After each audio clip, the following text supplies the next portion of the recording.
নমস্কার বন্ধুরা, আজকে আমি করছি চাল কুমড়োর বড়া। তো চাল কুমড়োটাকে এইভাবে কেটে সেদ্ধ করে নিয়েছি লবণ হলুদ দিয়ে।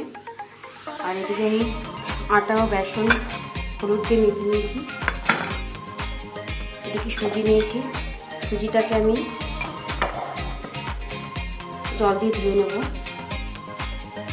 সুজিটাকে জল দিয়ে ধুয়ে নিয়েছি, তো এদিকে দিয়ে দেবো লঙ্কা কুচি, দেবো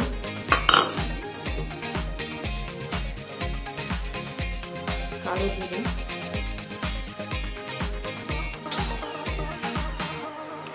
লবণ। এবার আমি এটাকে মেখে নেব। তো ব্যাটারটা করা হয়ে গেছে। ব্যাটারটা অনেকক্ষণ আগে করে রেখে দিলে ভালো হয়, আমার কাছে সময় নেই। তারপরে চাল কুমড়োটাকে এভাবে কোট করে আমি তেল গরম বসিয়ে দিয়েছি কড়াইতে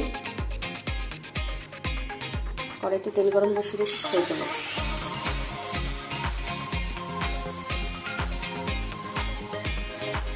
এভাবে আমি সব বড়াগুলিকে ভেজে তুলে নেব।